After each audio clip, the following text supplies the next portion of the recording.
কি বলতে দিবি দে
আবার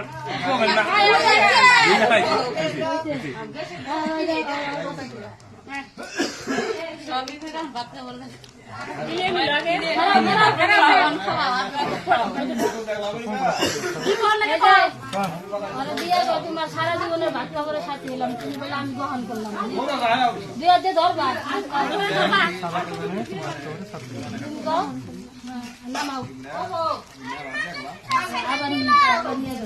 3 বার